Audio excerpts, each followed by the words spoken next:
Hello, hello, hello, everyone. I hope you're having a beautiful Thursday wherever you might be viewing in from.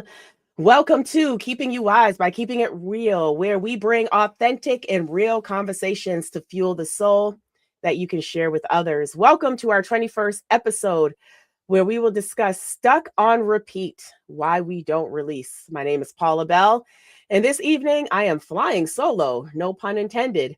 Solo is not able to join us today because he is imparting spiritual wisdom to individuals at Bible study. So our work continues in many different environments and in many different ways. And though he may not be here in person, he is definitely here in spirit. But before we jump into the topic, I have a couple of disclaimers like I always do. I am not a therapist and I will not offer any medical advice. I am not trained, qualified, or able to diagnose or treat any form of mental illness or disorder. And some topics may be triggering. So please note that we don't always know where a topic may go. So please feel free to make space for yourself and exit out and enter in as you deem fit. The purpose of this video cast is to have real and authentic conversation that provides wisdom to all. So please interact with us via the chat. We would love to hear your comments. And if you have questions, post them in the chat as we may be able to answer them directly. Also, make sure to subscribe to Keeping You Wise by Keeping It Real on YouTube and follow up with us on Spotify and Apple Podcasts so that you know when we get notifications when we go live. Now, let's jump right in. This evening, I am happy to have two special guests with me that are going to have a nice little conversation on why we get stuck on repeat and why sometimes we just don't know how to let go. I have my good friend and author, Glow Rose, who is joining us. And then I also have my sister. You mess with her, you mess with every part of my being. Matoya Woods, who is joining us as well. Welcome, ladies. Thank you for having us. You are more than welcome. Well, first, how y'all doing today? Let's start with that. How's your day been today? It's been long, but it's good. Okay. Keeping it glowing, keeping it glowing. Yeah. I like that. Keeping it glowing. That's a good play on words. I like that. I like that. Well, hopefully we can keep glowing as we have a conversation that I personally feel is needed. And as we are entering into March, the third month of the year, is a very, I feel, relevant topic to talk about as we are continuing to go through this 2026 journey and go through our year. And that's being stuck on repeat. And so when you all hear that phrase, being stuck on repeat, what does that mean to each of you personally? And whoever wants to go first can go first. So for me, being stuck on repeat is not changing your vibe. Sometimes we get stuck in this one space for various reasons. It may be our past, it may be our present, it could be fear, it could be just uncertainty. And we just get stuck. We don't take chances, we don't explore. And for that reason, we look around and wonder, why is this the life I'm in? Why have I not tried this or that?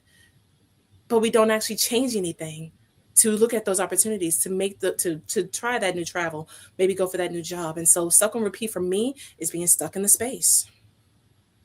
I'd agree. Like being stuck on repeat for me is that as well, being stuck in a space. But I think that that space most of the time is a space of fear and being frozen, just for the lack of maybe faith in a certain space to move forward, or the fear of rejection, whatever it may be that is causing you to kind of stay stuck in that space. That's kind of what it means to me. So as you talk about that, Matoya, that's a good segue into something that I was thinking about too. Why do you feel, or why did you either of you feel that, or maybe you may not feel this, so you tell me, but why do people often stay in painful or limiting patterns longer than they should? So you mentioned fear being one, but let's go a little bit deeper. Why do we stay in spaces that don't serve us?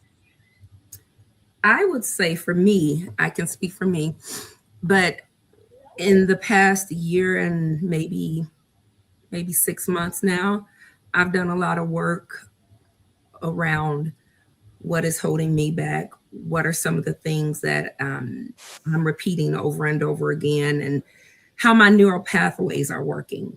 And so I think that for me, the fear is just really a response that's triggered from something that's a little deeper. That is just a neural pathway response for me. And I think it's that way for a lot of people because we have that freeze, fight, or flight.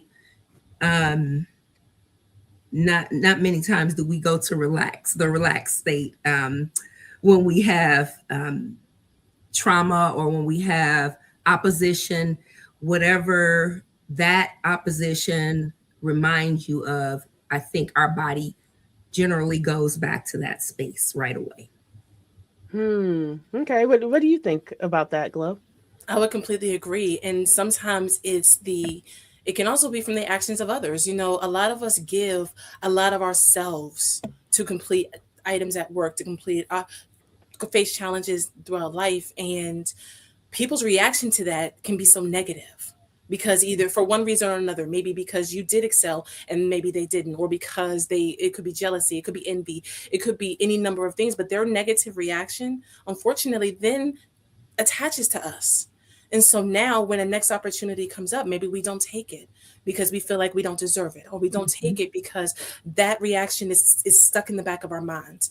It traps us, it freezes us. As you said, so yeah, it's just, we don't feel like we can move forward because maybe we don't understand and we haven't done the work to break down why that happened and free ourselves from it. Yeah. Okay, now wait a minute now you speak in my language because you said something right there that got me started, right? We don't take the time to understand ourselves, right? And I feel that is a way fear can be disguised as a level of comfort because we'd rather stay in our comfort than address the fear or address whatever that limitation is as we work on ourselves. But some people are just scared to work on themselves. Some people just don't want to really see who they truly are. And that in itself is such a limitation because you're hindering yourself from being from being free, number one, from being free, from being able to execute, to navigate, to fulfill your purpose, to do all of those things. So I want to ask both of you all a question because both of you all have mentioned this. You're doing work. You talked about neural pathways, Toya. Glo, you've talked about how you've worked on yourself as you've done things. What made you all decide enough is enough? I'm sick and tired of being sick and tired, and I want to work on myself. What was that turning point for you? For me, it was a recent job. A boss that had seen potential in me had actually told me I should pursue an opportunity, but I was so afraid that I almost talked myself out of this job for negatives that I've had in the past, for different experiences at other jobs, for other people's jealousy and envy. And so the fact that I almost missed a great opportunity that I'm now enjoying made me think, enough, to your point, enough is enough. Why did I almost pass this up? Why did I not take this chance? So since that opportunity and I was blessed with it, I've been working on myself to say what is going on with me that I thought that was not an avenue I should have taken. How did you work on yourself, though? What are some of those steps? And for those who might be listening live, look, you're just not going to sit down here and listen to all these gems now. I'm going to need y'all interacting with us now. I need y'all to drop some knowledge as well. What have you done? If you've worked on yourself, what have you done to work on yourself? But Glo, if you don't mind sharing, what are some steps you took to work on yourself? And then Toya, I'm coming to you next to hear your journey. Absolutely. So my voice, I've been working on my voice. When I get that fear, get that nervousness about speaking up, I'm actually asking myself, why are you not saying what you know? Why are you not sharing your knowledge? Yes, I could be wrong. Yes, someone could know more than me. There's nothing wrong with that. But I still should speak up. I should still pursue. I have value. And so I'm working on recognizing my value, recognizing my voice, and taking opportunity to stand up and say, I'm here. I bring something to the table. And yes, people should listen.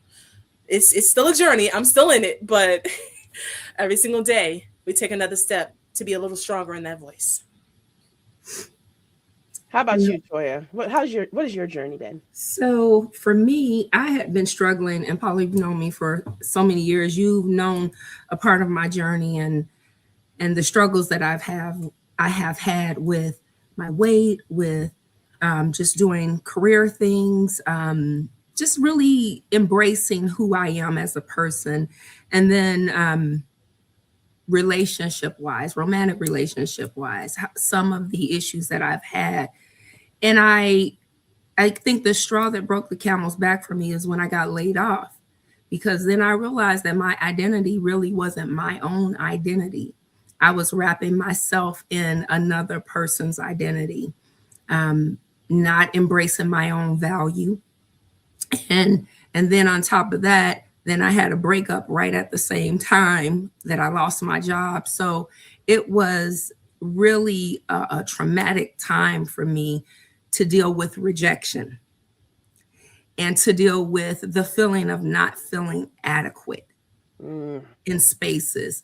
And that thing is so strong. If you don't address it, it will lead you into some spaces that you don't even recognize yourself in. The thing that kind of pushed me to go and get help was I found myself literally when I was in the relationship thing, I literally was like letting myself into somebody's home without permission. And I'm saying it that way because that really is not who I am. But I was so distraught at what was done to me that it triggered something in me to walk outside of my body and really disassociate who I am at that time. And I didn't understand what was happening, but I knew something was not right. So immediately when and God is so good, when I was in the middle of going through this scenario, the person that I was going through it with, sometimes the Lord will use an ass's voice to tell you something. He was like, "You're being triggered." And something clicked in me. And I said, "You're right. I'm being triggered." And I got in my car and I drove home. And when I got home, I literally started looking up what I was experiencing online and trying to get help for myself overnight because I knew I needed more help. But I just needed something right then to help me to know that what I'm going through has validity. And then once I knew that, then I was able to reach out for the help that I needed. And I ended up going to a therapist by referral. And what ended up coming out of that is that both of the things that I had happen to me triggered a very deep-seated, rooted rejection that I had from childhood. But that also did not make me feel worthy of good and being around people that served me well. I was okay with being around people who treated me haphazardly or acted like I was just a happenstance in their life. So I think for me, that is how the journey started, and just recognizing where those things are coming from and then doing the work to try to recognize it, acknowledge it, and then be able to self-regulate when that is triggered again, because now I know and I have the power. So you both said a whole lot there. And so I'm going to be vulnerable too, because I'm not just going to have y'all put all your stuff out there and me not say something too, right? So Matoya, something you said really resonated with me. And I've been thinking about this a lot lately because, as you all have heard me say, 2026 is a year of shift for me, right? It's a year of shift for everybody. And my word this year is rich. Be rich in 26. And rich, it has a lot of dynamics to it. As I've been reflecting back and really being real intentional this year on who I surround myself with, who I partner with, and those things. One thing that has come up, let's talk about relationships for a minute, because as I was growing up, I didn't make some of the best decisions on who I got in relationships with. Okay. I mean, I think many of us can ascribe to that, right? However, it seemed like every time I was in the relationship, so when I'm in a relationship, I go all in. Right. I'm all in. I'm in it for the long haul. I want the thing to work. I am loyal. I'm dedicated. I know that we're not always going to be 100% all the time. You might need me to help carry some load, or I might need you to help carry some load. I get that. The whole thing about relationships, right? But Toya, something you said, when you keep going through relationships where you're the one who's giving all of that, and it's just your nature. It's not that you're doing anything extravagant. It's just truly who you are. And you're not getting that reciprocated back. Yeah. And it keeps happening over and over and over again. It's chipping away at you, and you're being bit by bit by bit. And depending on how you take that and depending on how you interact with that, everybody does it differently, can bring out some behaviors and actions, to your point, that may not be the greatest. But I literally had to sit down. This was just something I did in January. And Tori, I haven't even talked to you about this yet. It's just something I did in January. And I literally sat down and I thought about, I have been hurt a lot in my life. When I tell you, and I mean the hurt that, when you have that heartbreak, you have your first love and they break up with you, and it's just like, you just think your whole life's going to fall apart. You're going to die. Nothing's going to ever be right again.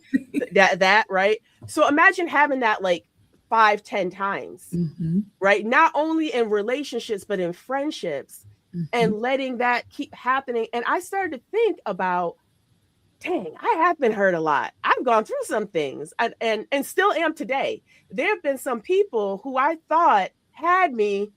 Unfortunately, I had to find out the hard way they didn't. Right. And that stuff does hurt, because if I'm going to call you my friend, I'm ride or die. I'm going to rock hard with you. I'm going to give you everything I got.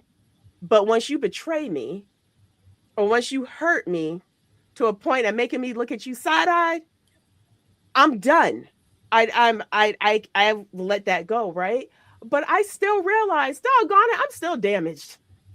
I mean, I had to be real with myself. I am still damaged. I still have moments where that hurt comes back up, and I'd be like, dang.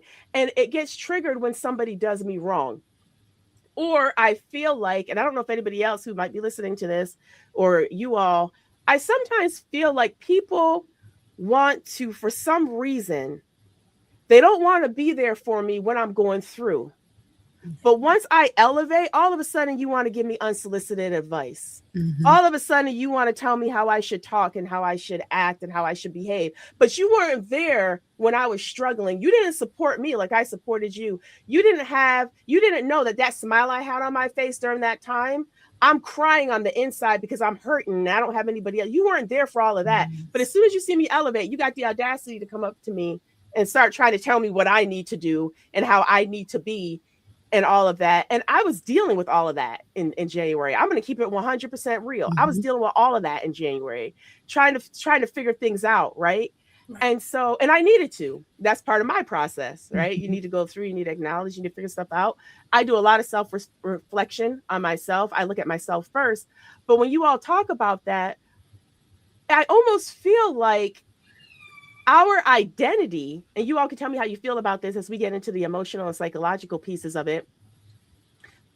Our identity is tied back to some of the things that happened to us in our past. Yes. And Absolutely. If we don't identify that and acknowledge that and deal with that, that's where you have this thing of what we think is comfort being really fear or unrecognized or untreated trauma, which keeps us in this space of being on repeat in this vicious cycle, and we don't let it go because it's comfort. And sometimes you don't want to let it go because you feel if I let it go, I'm losing something from letting it go. So I don't know, what role do you all feel that identity plays in keeping us tied to the past based on your journey, what you've been through? Well, I mean, Paula, you touched on it. It's the nag, it's our identity. And actually, Toya, you touched on it too. Mhm. So when we deal with those things in our past, the relationships that don't work out, the betrayals, the jobs, when that stuff happens to us, especially if it happens to us with very little reason, like we did a great job at our job, so we can't understand why we were let go. We Mhm. did everything that person asked us to do in the relationship, friendship, relationship, even with our families, we thought we did everything we were supposed to do. And for some reason, that just was not enough. That latches onto us. And sometimes that becomes our identity. Not from anyone else's perspective, from our own. Yes. And so now when we see ourselves in the mirror, we see all the negatives or the rejections or people's reactions towards us. And that causes the fear, that causes us to stay where we are, to be comfortable, that causes us to even shrink. Shrink is kind of my word for the year because I'm trying to stop doing that. So that's my word for the year. I like that. Mhm. So to your point, when we find that as part of our identity, it makes it difficult for us to try for other things. And so how do you get past that? Toya, how do you get past that? You know, what I have noticed is the things that caused me in my very vulnerable state of youth, those things kind of wrote a DNA on me for rejection. And I'm not saying in the way I am is technical, but that those things, those experiences where people rejected me or I didn't know why they were doing what they were doing to me. Now that I'm grown and I know some of it was because they just were jealous of me. And that was the only reason that they didn't like me. It wasn't anything I did to them. It was that they just didn't like who I was. And I didn't have enough understanding of who I was to recognize that. But now that I kind of know those things, and not to deter from your question, Paula, about that being my identity. Yes, it is. It's still my identity because those things made me who I am. But those things actually are helping to make me a better person right now. So, I mean, yes, it plays a part in our DNA of who we are. But here's the best thing about it is now that we understand, we have the power to use it for what we want to use it for. And I think that's the optimal word here is the power, because once we know who we are, or you didn't know you had such great eyebrows, but everybody was telling you, oh, your eyebrows are too thick. Or, they were telling you, oh, your butt's too big, but secretly they want a big butt too. Sorry, Paula. I don't know if I'm supposed to be saying that on this. Girl, this is unfiltered. You can say whatever you want to say. It don't bother me. People teasing you about things like that, your features, but secretly they are wanting those same features that you have and making you feel bad all the while about those things that you can't control.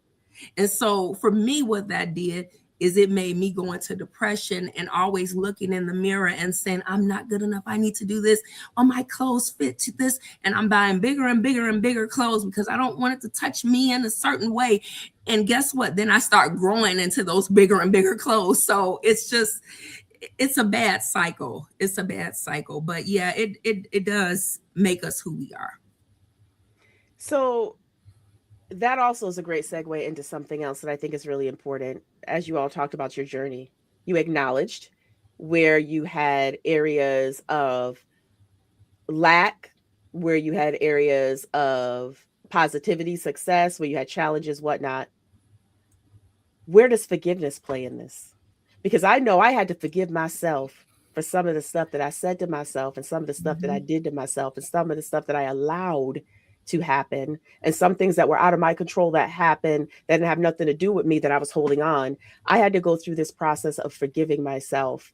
And not only that, forgiving others who they don't even know they've been forgiven. Right. So how has forgiveness played into this for you all as you go through this journey of letting go? Well, for me, forgiveness, it's been a process, because I can't say I thought I was the one that would always just forgive.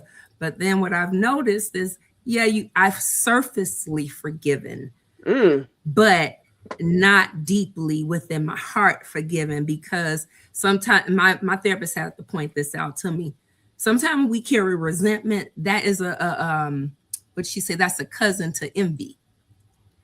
And that right, it made me say, ouch, like I'm one of my Gotta write that one down. Resentment right. is a cousin to envy. Right. And so I was just like, okay, so let me think about that a little bit more. And I thought about the things that I resented, and it was because I hadn't really forgiven them, but I was envious because they didn't experience what I experienced. So that made me still unforgiving. You see? Mm-hmm. I am learning something today. That is a perspective I did not have. And so, okay, I'm going to take, I hope you don't mind, Toya, I'm going to take that one away from today. You do what you need to. Because I might need that one. But for me, forgiveness is still, I'm going to be honest, something I'm working on, because Toya, to your point, they did not experience what they put me through. They did not experience my perspective. So they don't know the hurt they've laid on me, which is a weight. Mm-hmm. And as I work through my own journey, I do feel myself letting go of that weight as I have a better understanding of what it did to make me who I am today and why I need to forgive. I'm also realizing that because I didn't realize it was a weight on me. I didn't realize my shoulders were slumped. I didn't realize my chest was heavy. I didn't realize my heart was heavy.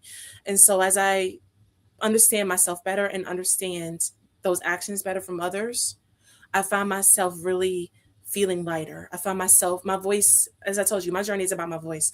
My voice is louder. It's more powerful. It can speak. Whereas once before, it could not. So for me, forgiveness is about just getting that off of me. Yeah, forgiveness is one of the hardest things, right? Because you might think you've forgiven, and then something triggers, and you're like, no, I really didn't forgive you for that. Or now you've forgiven, but now I don't even trust you no more. So there's a awkwardness of trying to navigate that relationship. Do you all feel that when we figured out why we get stuck on repeat, right? We figured out there's a lot of things that can cause us to not want to let go. It could be fear. It could be comfort. It could be we don't want to forgive. We want to hold that space. It could be all those things, right? So when you think about release, do you feel that release is a moment, a process, or maybe both? It depends on the scenario. What do you think? I think it's a little bit of both, depending on what it is. There are some things that are harder, that have to be worked through to release. You can't, things from childhood, things from, again, that place of, I don't understand why this happened. You can't just snap your fingers and release that. You need to understand it. You need to work through it. You need to let it develop inside of you. So one, you don't lose it. Because some of these things that have made us, we don't necessarily want to lose, for the simple fact that it taught us lessons. It gave us understanding. It gave us the power. It gave us the strength to deal with the next thing coming in the future. But at the same time, we don't want to hold on to the pain of it. And so I believe it's both. Sometimes it could be a release if it's something that's a little bit lighter, just maybe a little hurt. Those deeper ones, it's a process. Yeah, I would echo that as well, because some of the things that I am trying to release now, I'm working through it. I think it's just continual work. Even if you go see a therapist for a little bit and then you take the things away, because it's not, they misunderstand when you go to a therapist. They think, oh, you're going just to sit on a couch and talk to somebody. And no, you're going to go get tools to empower you to walk away, to work on things that need to be resolved in you, and so that you can release. I think for me, releasing something for me is a process, and that goes with knowing you. I have noticed about me, I am not that person that can say, okay, I understand. I'm just using something. I understand you don't want me. Okay, bye. I'm not that. I am the person that is like, okay, I understand you don't want me, but can we talk about it? Because I need to understand a little bit more about why you don't want me. What did I do? Let me get a little more information, because see, I need to process all of this. Okay, there's a healthy and an unhealthy side to that. And so getting to the space where you are in the median area with that is where a person wants to be. For me, I know that that's my process, and it is up to me to manage being on the healthy side of that and not being on the unhealthy side of it, so that you can walk yourself into a release, because then you'll look up and that won't bother you anymore. And that's how I know when I've released something, because I turn around and I'm like, oh, I didn't even notice that happened. Yep, because you released it. So Toya, can I dig into that with you a little bit? Because yeah. I think I feel the same place that you're coming from with that one. So when you say it no longer affects you, it's I call it the nag in the back of me. And if I may be frank with you, I'm in therapy as well. I love her. But the nag in the back of the head, when it bothers you, it's that nag that's giving you all that negative energy, that's giving you those negative thoughts, those negative confirmation that should not be valid anymore. And that's what you're working. Oh, I love it. Okay, I feel the same way. Absolutely. Yep. Because it's that past. It's those things that have latched on. I'm right there with you. Okay. I believe in, so I have very deep roots in the church, and I believe that God has given me a voice to speak, and the things that I have gone through are for his purpose, to help to minister to his people. But I have always said unto the Lord, I never want to minister to anybody in a broken space. And so I need to do the hard work, so I'm not before people broken, but I am walking in freedom, and they can see the application of the word, see it in life being walked out, and actually know that this has changed about a person. So I got a question on that, though. So, I brought up in the church too, you and me, right here. I feel sometimes it's good to see you broken. I do too. In a way, because that shows that you're real, that no, I don't always have it together. I'm broken as well. I do agree. You have to watch the ministry aspects of it and who you're ministering to.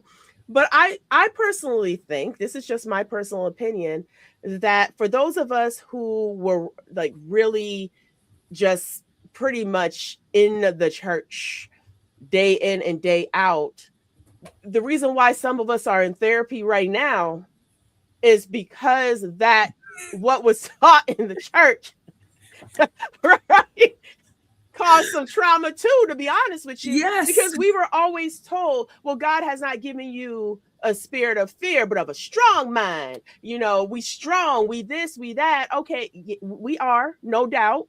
That is a part of it, but we're also human. Yes. And there's also aspects of us that need to be worked on because of our lived experiences. And the two of them, to me, complement each other. You can be, we're seeing it. We have seen spiritual giants who have now, and because of the world of social media, things are a lot more easily accessible. But we are seeing giants who have said, I need a mental health break. Yes. I need to go to therapy. I need to work on me. I've poured so much out to others, but I've neglected myself. And now I need to go through things as well. And I appreciate that, because that shows the human side. We all have things that we go through, no matter what role you or title or where you might be as far as stature, socioeconomic, it doesn't matter. We all go through things, and we should have spaces to do that. And I love what you said, Toya, when you said that therapy is not just sitting on a couch. It's giving you tools to empower you to be the change you want to see. It's giving you those tools to help you release some of these things that don't serve you, so that you can continue on living out your purpose, living the fulfilling life you want, doing those things that you're supposed to do.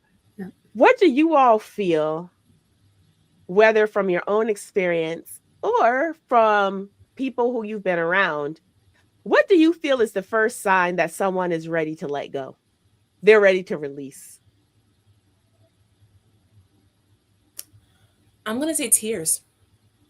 Okay. Sometimes you can see in a person when they feel something, and it's not even that they're sad, but something in them just is ready to let go. Something in them is like, I need this gone. I'm ready to get rid of this. And so I'm going to say when they have those tears, when they have that moment of just, okay, I'm done. And maybe they haven't let it go yet, but I'm done with this. Okay, I can't do this. Okay. And it hurts to let go because, again, that's probably something they were very comfortable with. That's something that they have gotten used to. But at the same time, their body, their spirit, their heart just knows, I can't keep letting this go on like this. Mm-hmm. So for me, sometimes it was tears. Your body and your mind is trying to tell you something that maybe your heart didn't realize. I would agree with the tears, but I also would agree. I think tears are very much the beginning stage of that. Because I feel like for me, when I would cry, sometimes it was my body's reaction to knowing it needed a change. It's my reaction to knowing you need that change. But then when your feet line up with what your body is telling you, because when you could cry, and this is not for everybody. Some people they don't like to cry, and we're not crying, and we're gonna do something about this. But for some people, crying is what they know to self-soothe, like a baby, right? They don't know how to self-soothe, so they cry, right?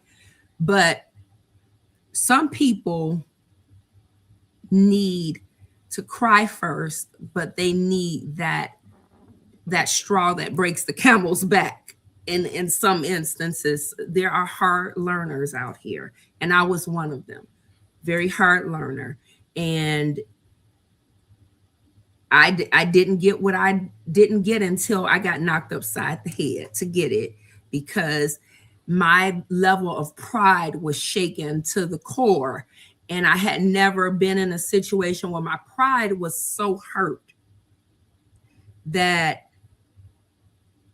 I couldn't even get out the bed. That's how I stayed in the bed for days at a time. My brother would leave and go to work, and he would come back at night, and I would still be in the bed. And so for me, that is what told me, your body has had enough of this. You must change. You must do something to change this situation, or you won't be around. And that's how I knew. That's deep. So it's for you, it was really life or death. Mm-hmm.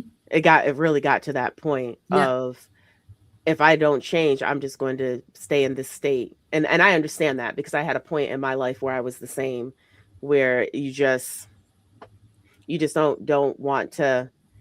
It's almost like you're so tired of fighting that you don't want to fight anymore. You're just exhausted. Agreed. Of just fighting internally, as well as externally, but you're just tired of the fight, and you almost feel like there's no one there to help. You're being just swallowed up by the circumstance. And so I totally 100% agree with that. What would you all say was your hardest realization as you went through the process? So, and the reason I asked this question is because, Matoya, you just brought up pride, right? Mm-hmm. Pride being that thing that you just didn't want to let go of. Your pride was directing how you were moving. What was that thing that just was the hardest thing that came in your face? And you're just like, whew, this is rough. I don't know if I'm ready to deal with this. I don't know if I want to deal with this at all. Have you had any of those moments? You said I'm not ready to deal with it, or I. Mm-hmm.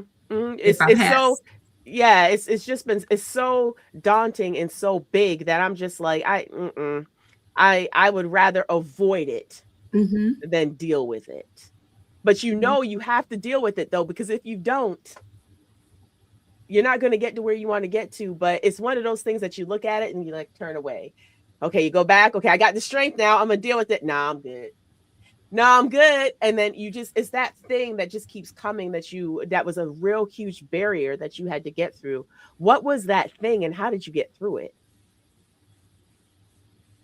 I think me being honest, completely honest, when I decided to go to a therapist, actually being completely honest about me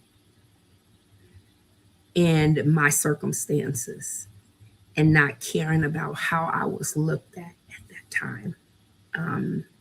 That was so hard because I had gone to many therapists before and I still had not really let go of everything about me.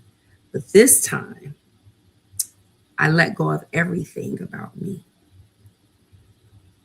And that, I think, was why I got to this point right now. But before, I never wanted to tell them about an educator locking me in the closet day after day at school. I never wanted to talk about that. But then I realized something clicked. You have to talk about that. Because you've been stuck in the closet the whole time. So. For me, it would be that I am enough and that the things that have happened to me in the past were not my fault. I'll be real. I'll get deep with you. I've said a lot of that thing latching on to you and making that your identity. That stuff made me. And so, like I said, that opportunity, other things in my life, I just said, no, I don't deserve it. I'm not enough for it. And that has been the hardest thing in my journey because as I work hard, people see me work hard. I don't see it. People see me try. I don't see it. People say good job. I don't know why. So I am enough. And that stuff that happened was not my fault. And I'm still traveling that journey to keep to that thought, if I may be honest.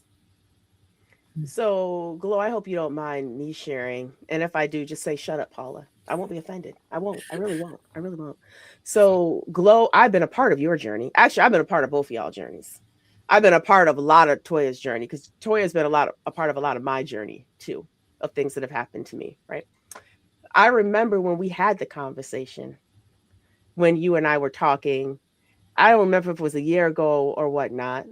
I remember Lord, we met somewhere. I'll be meeting so many people. We met somewhere and I was like, okay, we're going to do a free consult. So we're going to get on this call and we're going to do a free consult. Now that consult did not go nowhere where we thought it was going to go because what you signed up to talk to me about, we never talked about.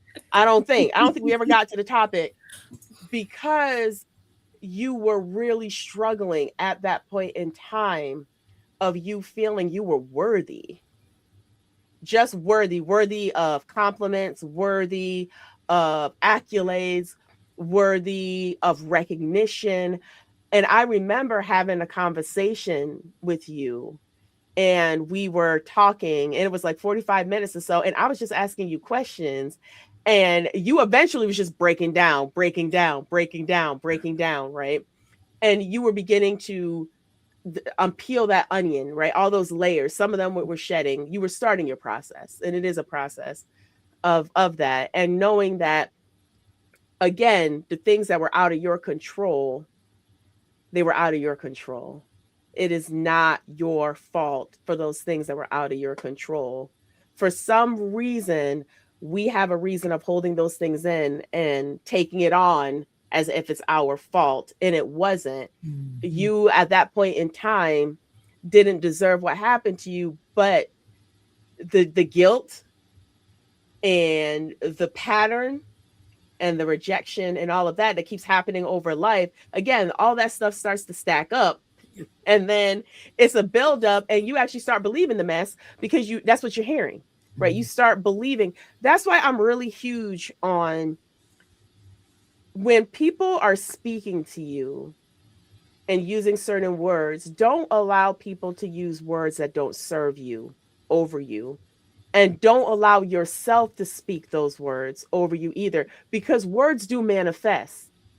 Words have a lot of power. So if you keep saying, I'm not enough, I'm not enough, I'm not enough, at some point, you're going to believe you're not enough. Yep. Absolutely. And even if you don't believe that you are enough, if you keep saying, I am enough, I am enough, I am enough, at some point, your brain's going to click and you are going to be enough. And so I watch that process with you. I tend to have sessions where people shed tears all the time as a part of release. And some people can't handle that. Some people can't handle watching people shed tears. I can, because to me, that's a form of release and something that you need to do. When I start crying, though, you better run. But I Lord, I don't yes. cry often. I don't cry often. That'll scare me. Right? If I start just bawling and crying, something's really going on. But there's something to be said to that, where you can be vulnerable, because I can guarantee you, we're going to record this today, February 26, 2026. Somebody might listen to this 2 years from now, and they're in the same space either one of us are in. And to see that we've made it and we've went through things is amazing. So I'll say something also about you, Toya, that's amazing, right? So Toya and I have been friends for the longest. It's going on like 2 decades now. We've been friends. I consider her a sister. Her whole family. I mean, but we're all just adopted, right? So we're really close. I've seen Toya go through some things. The one thing that was really interesting to me is when, and you said a little bit of it today here, is when you opened up about image and body image, right? So when I look at Toya, the one thing I would always say, dang, I wish my skin was all smooth and stuff like Toya, and I wish I could beat my face like she does, and it'd be looking all good and natural and stuff, right? Not knowing that she didn't always see herself that way. Not knowing that she didn't see herself as that gorgeous beat up face, that queen, that she has all this internal torment and body image stuff that she's dealing with on herself. And I'm here thinking that, you got it together, because you be coming out like you got it together, all put together, all nice and whatnot, not knowing that the person is breaking up on the inside. Right. When we had that conversation, I'll never forget it. It was in Chicago. When we had that conversation in Chicago, when we traveled, I was like, shut the front door. You lying to me. I didn't believe it. I was like, for real? That's how you feel it. You just don't know what people are going through and how they feeling. If I could, though, just meeting you today, you're gorgeous. I mean, your skin is flawless, and I love your smile. I'm like showing gums over here, and I'm like, look at this beautiful smile. And so that's why I'm like, what were you talking about? But you know what? That's how people will make you feel. And that's how I grew up around people, adults and young people, who made me feel like I was not worthy. And they always picked out the things on me because I was bigger than all the rest of the kids, but I was developed early. And they would pick on me and make me feel ugly. And so they would say nasty, mean jokes about me. I never told my mom, because I knew my mom she would go off. But I never told her, because I was like, people are just mean, and I'm just gonna learn how to deal with it. But I didn't realize it was tearing me up on the inside at the same time. Because sometimes we think we can handle. We're told to be strong, right? We can handle it, right? And we don't realize it's 1,000 cuts. I know what you mean. Yep. I get it. And as far as how we go out on the outside, I feel like we are conditioned to go out the door like everything is okay and just put on a face, which is why I got into putting makeup on my face, because I wanted a different person. And when I looked in the mirror, I didn't want to see the person that I knew. But then I started getting all the compliments about how well it was done. And then people then started asking me to do this, and then they started competing. So then that brought on a whole nother set of issues. So it's just, you never can win, and you definitely have to be confident with who you are. And Paula, I'm doing this contract, right now. And one of the things, thank God, that I am able to do is to remind myself, you say what you need to say. Don't worry about what anybody thinks about it. Your worth has been established when you walk through this door because you have a certain skill set. If they choose to listen, they choose to. If they don't, you're walking out in a couple of months. So on to the next. And that's just that's it. Mm-hmm. That's it. Because people out here will really make you get in a chokehold. Yes. Of thinking that you don't know what you're talking about. Mm-hmm. And a lot of times it's because they're jealous. They just Mm-hmm. wish that they could do what you do. And that's one thing I do want to say on here too. I've had quite a few people say to me, Paula, you do too much, or you have so many different aspects of your business, which I do, or you're in a lot of different spaces. Why are you so worried about what Paula Bell's doing opposed to what you're supposed to be doing? Yes. I mean, not all of us have the same level of energy. Not all of us have the same assignment. Mm-hmm. Not all of us have the same purpose. All of us play a role in this thing in life. We're all part of this play, and we're all part of this we're all on this stage. And the level of competition right now for people just trying to compete with yourself. Mm-hmm. Yes. Because no matter what you do, somebody gonna have an issue with it. Somebody gonna have something to say. And what's really irritating people right now, and I'm loving it, y'all. This is how I'm letting go this year, and I'm getting some freedom. I don't say a whole lot. I let people say what they gotta say. Paula, you shouldn't do this. You shouldn't do that. Okay. I'm still gonna do what I know I'm called to do, whether you want me to do it or not. You're not. Who are you to tell me what I need to do? Right? I have my advisors. I'm not arrogant. I'm not conceited. I have people around me who will check me. Toya is one of them. Toya's checked me a few times, right? Where she's had to tell me some stuff. I didn't like it, but it is what it is. I mean, it's the truth. If it's the truth, it's the truth. Yeah, I'll be in my feelings sometimes, but then I'm like, yeah, that was right. Right? It's I have the people that I trust, that I know have the best intent for me around me, that really encourage me. And the other people, I appreciate you providing me feedback or saying whatever you need to do. But if it's not serving, to your point, Toya, I walked into this door because of a certain reason. I bring a certain, whether it's a skill, whether it's a talent, whether I'm just supposed to be in the room, not saying nothing, but just in the room. I'm in the room. Let me move and then go on. I've realized over the last couple of years, I've gotten it more where people really are trying to tell me how I need to move, which says to me I'm doing something right because y'all can't understand how I'm moving. And I'm cool with that because it's this is my journey. You have your own. If there's anything I can do to support you, I'll support you. But because of my lived experiences in the past, and that is a part of my childhood where people tried to dictate everything I did, and that caused me trauma, I can't let that in right now. You're a distraction. I got to push you out because I did the work to let go. I'm not bringing it back in. That was a lot of work. That was a lot of energy. So I appreciate it, but that's not what's serving me right now.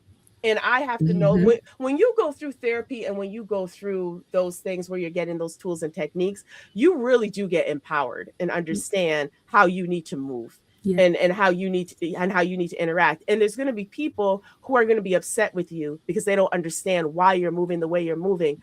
I'm moving the way I'm moving because I've let go and now I have peace, and I don't want anything to disturb that peace.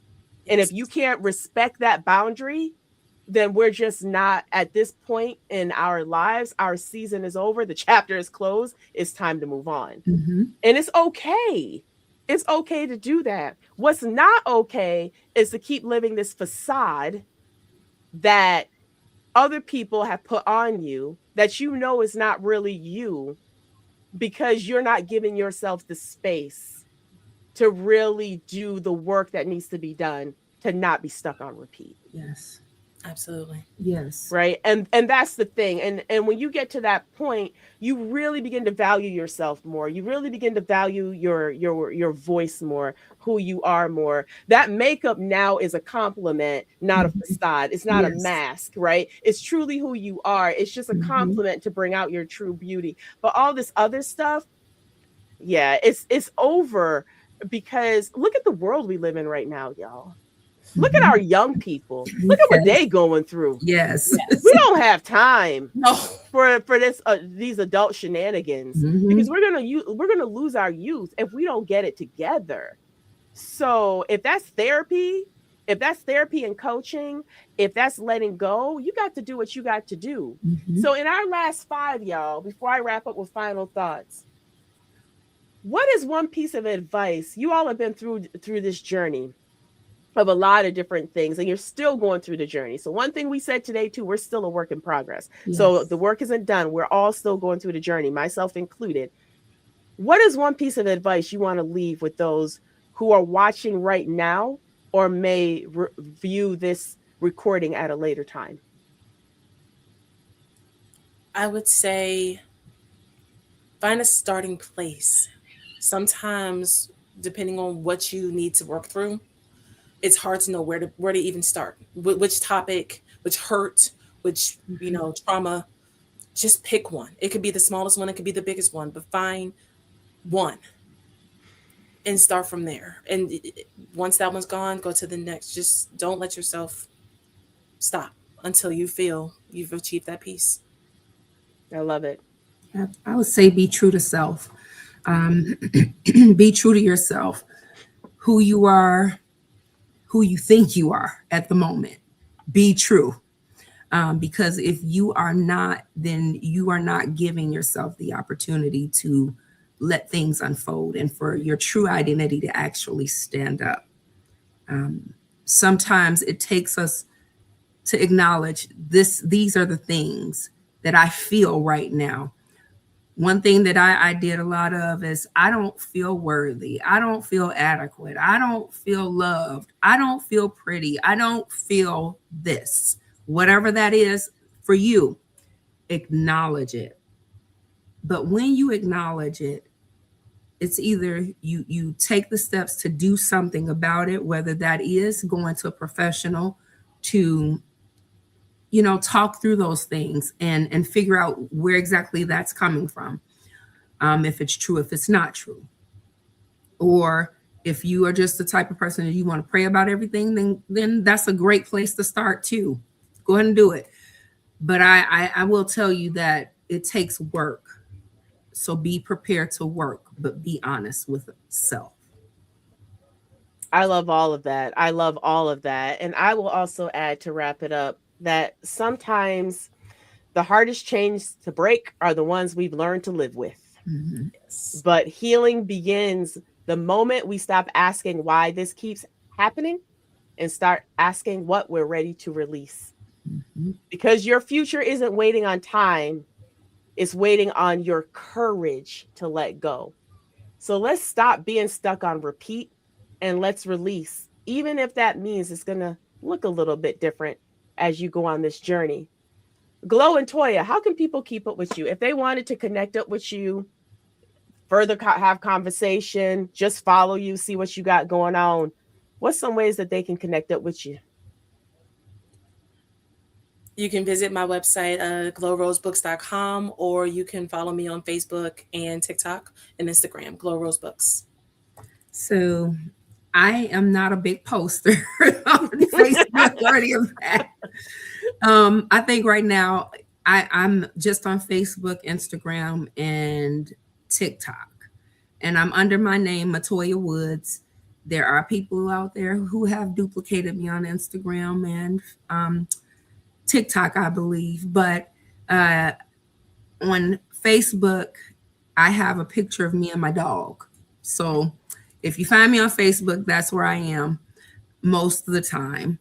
I will reply to inboxes. I do that frequently. People reach out to me for different things. I have coffee down in Northern Vessel. If you're in Iowa, nice. I'm always open to go down and get a green tea and just chat it up. I like to do that in person thing. So just reach out to me. And Matoya is an awesome singer. She didn't add that part, but I'm just going to throw that in there, as well as I show the deets for following us, keeping you wise by keeping it real. You know how to get to us. Hopefully Solo will be joining us next time. This has been a great conversation, ladies. Thank you, thank you, thank you. I hope those who were listening enjoyed this episode. If this conversation sparked something in you, please share this episode with someone who needs to hear it, whether it's your partner, whether it's your friend, whether it's your inner circle. Share it with someone. Thank you for engaging and listening. And to keep the conversations going, please subscribe to our channels and turn on notifications to know when we go live. In addition, please leave comments, as we would love to hear from you. Remember, Chris always ends it with, for each one, reach one, and teach one. When you know to do better, when you know better, you do better. So let's continue to do better, and we will catch you all next month.